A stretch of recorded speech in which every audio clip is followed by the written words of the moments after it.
We want to thank our friends at Rider Justice for making this series possible.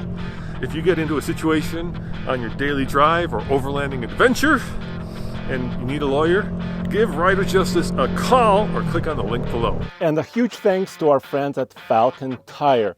We've been using them for a long time. Use the link in the description below to check out their latest Wild Peak RT HD tires. You hear that? Is there an exhaust leak? There is. Do you see how Tommy bought one with clean brake fluid for once? I've seen the fan actually break and go through the bottom of the hood. We've got a little bit of a problem. Just got in to move the 4Runner, started it up. Cylinder 6 misfire detected. Interesting.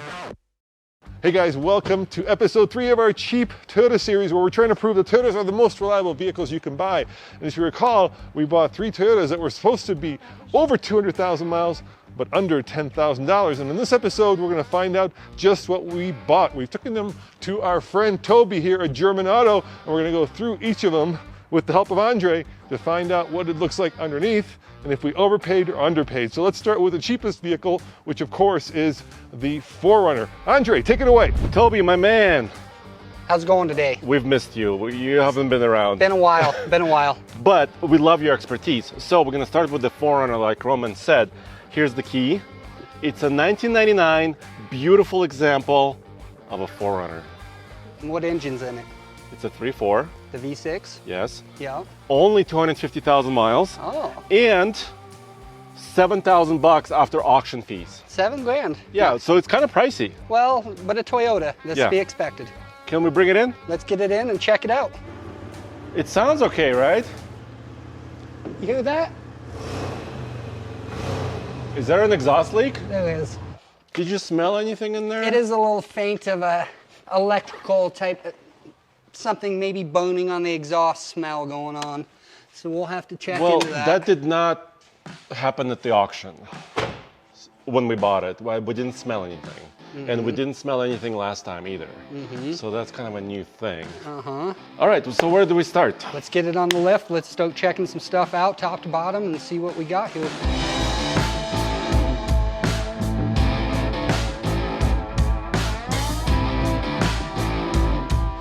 Man, look at that. Do you see how Tommy bought one with clean brake fluid for once? Really? Yeah, you see how clean that is? You could see through it. I don't believe it.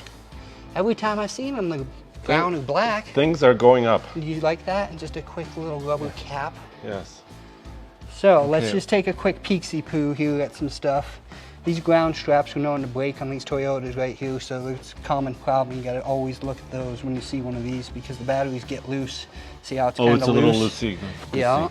So we need to, first things first, is my man Tommy needs to do a little bit of work here, tighten this up here. Okay. Next, I'm seeing, you can see it probably needs some valve cover gaskets, which is common on these V6s. You can see all the oil slag and been dripping down there in the exhaust manifold. I see. So that could be some of the oil smell. I can smell it right here. Well, let's lift it up and I guess check some stuff from down below. Okay.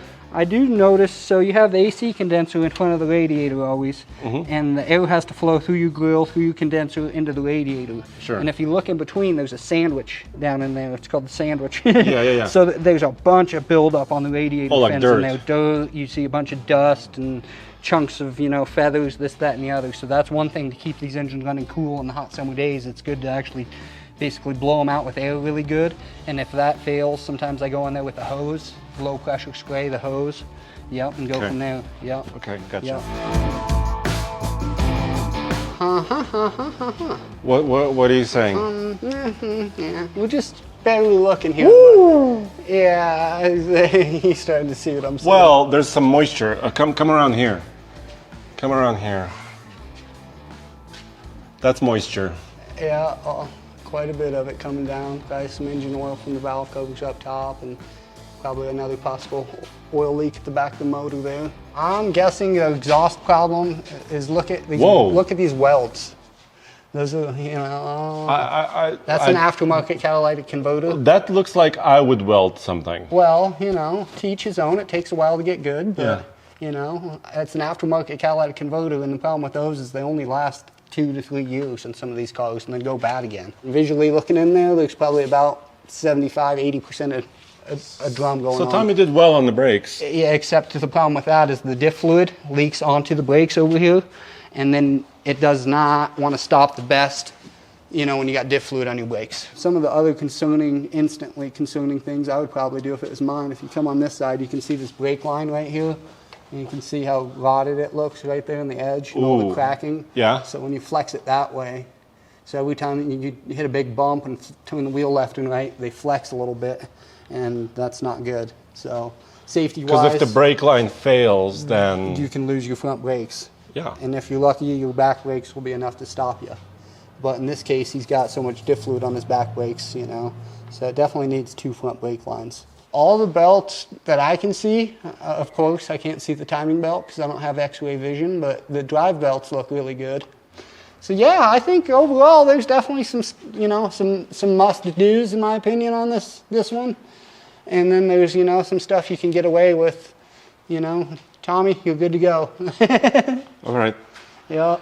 Well, I think it's time for the next one. Move on to the big beans. So here's the thing, guys. Before you put in the comment section that we way overpaid for these cars, because we probably did, keep in mind that when you go to an auction, you're probably paying the market fee for the car. In other words, what the market says it's worth, because then the dealers take them and raise them up. So if a dealer bought this car, probably bought for about the same amount that we bought it for, but then they would put it on the lot for, let's say, $9,000 to $10,000. That's why it's a little bit cheaper to buy used cars from private party, and we'll get to that when we get to the Toyota Land Cruiser. But first, let's find out what we bought with the Tundra. All right, Toby, we're going to be impartial. I'm going to do this car because this is Andre's truck. Now, there's something you got to be aware of. Come on over here. We already fixed this, but there was a little bit of a fender bender. Ooh, Right yeah, there. a little So- boo-boo. Yeah, so I kind of, you know, put back the little clips and then attached this again. So I don't know if maybe you'll see something underneath where it was more than a fender bender. But we bought this for about $10,000. All told in, we were about $10,500 with auction fees, and I believe it's got about 225 miles. And I can already tell the tires are shot, but I'll let you do the rest. 225K, what do you want? I know. And the paint shot. You know, Yeah. a little Colorado patina. Yes, we get that a lot here, don't we? Yep.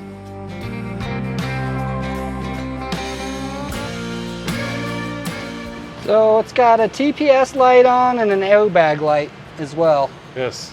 So we'll have to scan it real quick and check the airbag light for him and see what happens.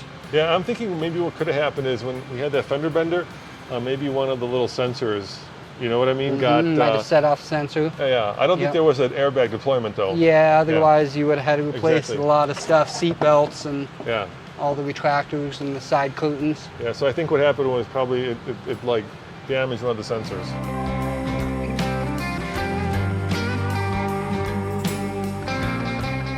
That's nice. Oh, it's broken off. Yeah, so you can see someone did like some big washers or something on this side to try to hold it together. It must have been after the accident, I bet. Yeah, so it needs either a custom bracket made just to hold it together, and then I have to buy one to fix it. Plastic, you know, it only can take so much abuse. Yeah, I can tell someone's been in here polishing this whole motor up, trying to make it, you know, Pretty. hit the auction block. From what I'm seeing, though, overall up top, everything's looking pretty decent up top.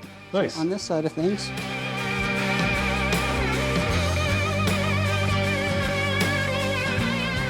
So this is going to come off the shroud. Yeah, the shroud, and basically a lot of times that's just a bunch of little screws that actually go through these expandable plastics. So someone's probably worked on it and didn't get the plastics back together on it. I'm looking over here, Toby. It doesn't look like anything structural got hit. No, this is actual bumper bar. Yeah. Yeah, the crossbar, and it looks like some clips are missing. Don't get me wrong, missing a few, you know, Yeah. clips of the bumper's a little loose, like you said. But and these tires are about the same. We got some really dry. Been sitting around a while. Got some Yeah. dry cracking. Yeah, we need new tires. Pretty for dried sure. out. This one's got a little nail in it right there. Yeah. Just a little that's, bit. Toby, that's a stud. You sure that's just one stud? That's a stud. Yeah, they forgot to stud the rest of the tire. They just threw one put in. One in there, exactly. Yeah, we'll go with that. Good for someone, I I'll guess. tell Andre that. It'll make him feel good. Looks like someone did the rear brakes on this thing not long ago. They got like 85, almost 90% on them still. So we got Yeah. it's- cruddy fronts, but new rears. Yeah, Interesting, which yeah. is a good thing to see. Yeah. Someone did the upgraded wheels at some point too when they did the fronts, probably because it's the same brand of part. Got a little bit of play in that center carrier bearing. A lot of them do though. For the mileage that's to be expected. Roman, do you have only good news? So we got good news and we got some bad news, but mostly good news. You want to tell them the good news, Toby? Good news is there's not a spot of rust under there.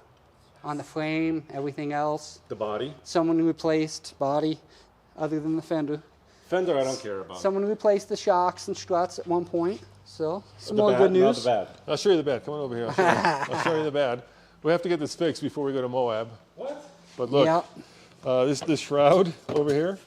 See the shroud that holds your... It's a little loosey-goosey. This one's broken. This one's broken. They kind of bodged this thing, but that's not good. It could have happened during my shakedown because it was shaky. All right, you got to open and de-squib in your dual stage second step circuit.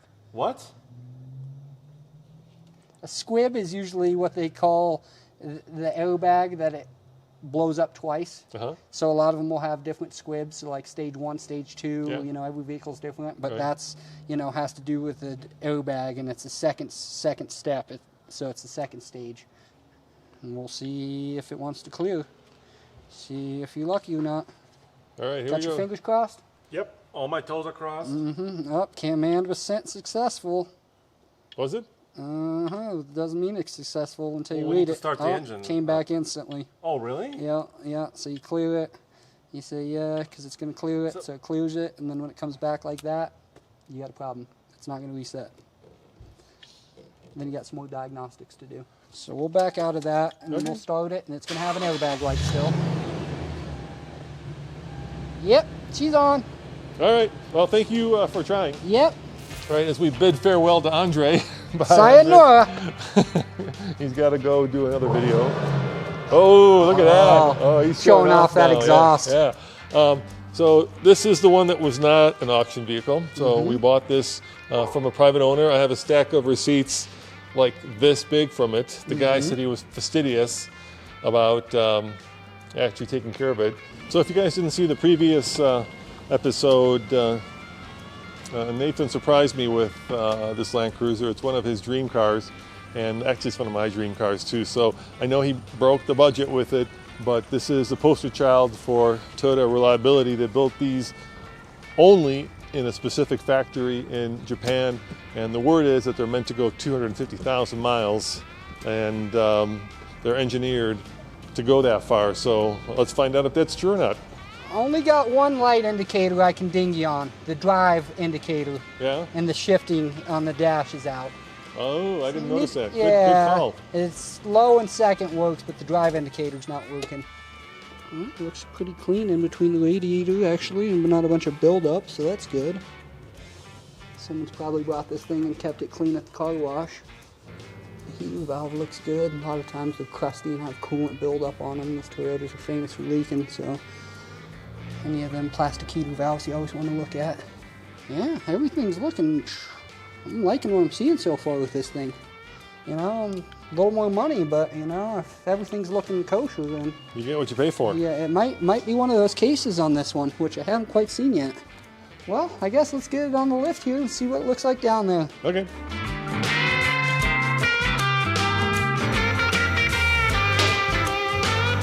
A little play in the wheel bone. Gonna have to take that apart and have that checked out probably before the big gusto. One bad thing I'm seeing here is your pinion. Yep, it's leaking. Pinion's seeping. It's probably gonna have to be checked and make sure it's full. And the other thing I'd recommend is see if there's a vent on it. Some of these will have a vent to vent the air out, and the vents get clogged. And then you have issues because the clogged vent will actually over pressurize it. Overall, man, I think the guy who gave you the big paperwork and the big pile of stuff, he wasn't lying. Yeah, somebody worked on it. Someone did some stuff to this thing to keep it as healthy as it is for the age of it. Woohoo! Makes me happy. You know, it's good to know that when you spend more, you get more. Because like you said, you can spend more and not It's get not more. always the case. Yeah. You hope it is, but this was the case this time. Well, Toby, It goes to show. thank you very much. Appreciate it. So next time we're going to do a little bit of maintenance on these, and then it's off to Moab to see just which one of these is the most Moab worthy.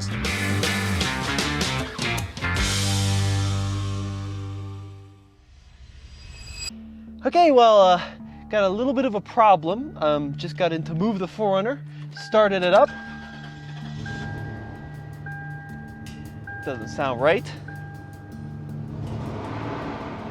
Oh, it's clearly got a pretty big misfire going, so let's scan it and see what's going on. All right, well, it says one code found. Let's see what it's got. Read the codes. Cylinder 6 misfire detected. Interesting. So clearly something is quite wrong with the 4Runner. Now my first impression is it could be a coil. So we're going to try pulling a coil and swapping it over with another one and seeing if the misfire moves. So let's see how tricky that is. Some more drama going on here. Alex has bought a new battery for the 4Runner because the old one was shot. And he's determined the best way to install it is with his feet. That is an interesting tactic, Alex. I think your dad bought a battery that's a little too tall and the battery strap doesn't fit, so we're bending it into place. I got a whole one thread threaded on there.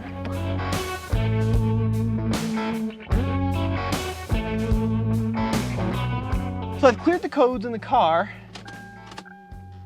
Let's see if it throws a different code now that we swapped the coils.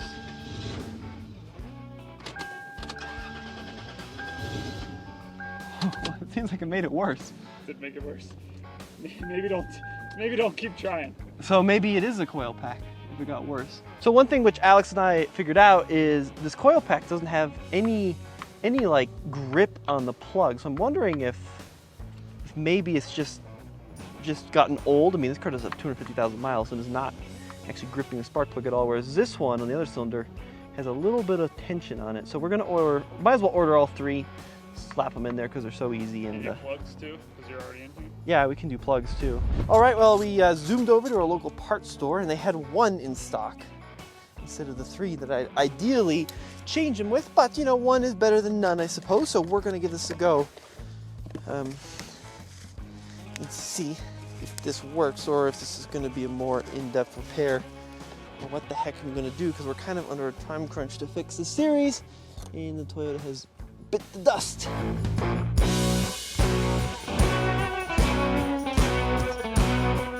All right, Alex, we got the new coil pack, we got the air box all hooked back up because that seems to matter a lot in this 4Runner. And let's see if it'll start and run better. You ready?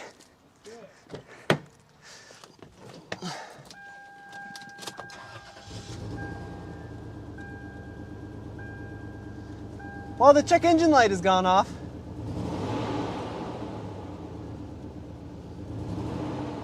Still not super smooth though. Well, it's running a little better, but it's running pretty, still pretty rough.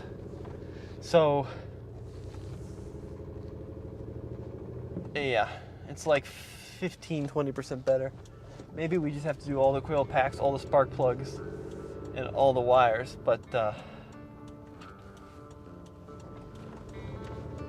not looking too hot. So I went out and bought 6 spark plugs, and this old one, I don't know if you can see that, but it looks absolutely worn out, just completely shot, at least compared to the new one. So I went ahead and stuck one new spark plug in. I've got 5 others behind us. They didn't have the wires, and high or low we searched, we couldn't get wires for it. So at least we're gonna try one spark plug and then the rest of the 5, really hoping that this solves it. The cylinder that's misfiring is not one that's very, look how easily accessible these two are. It's gotta be the one way at the back. Of course, that's how it goes. Here we go.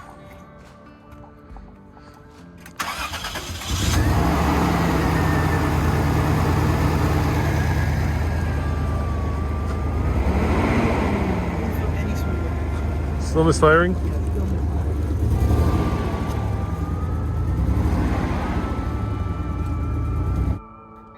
Cylinder 6 misfire. Is that what's saying again? Yep.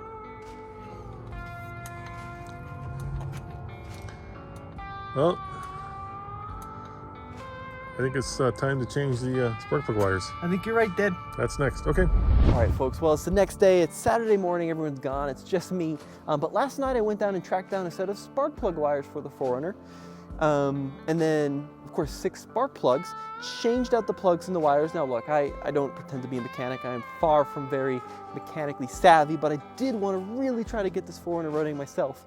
So I went to the store, did the best I could, swapped them out, and let's see if the car runs now. All right, moment of truth. Come on, 4Runner. Come on, buddy. Key in the ignition. Ignition on. Oh, look at that. It's smooth.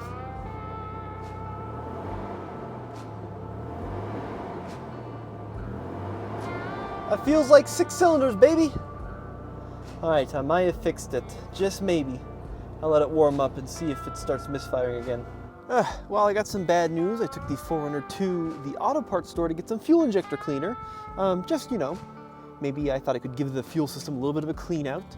Car was running great on the way to the parts store, shoved it off the parking lot, bought the cleaner, stuck it in the fuel tank, started it back up, and well, check this out. Unfortunately, we are back to running on 5 cylinders and the check engine light has returned. So, if it started running badly after I shut it off and the engine was warm, I'm thinking maybe it's a stuck fuel injector on cylinder 6 or maybe it's low compression, but well, the hunt to fix the 4Runner continues.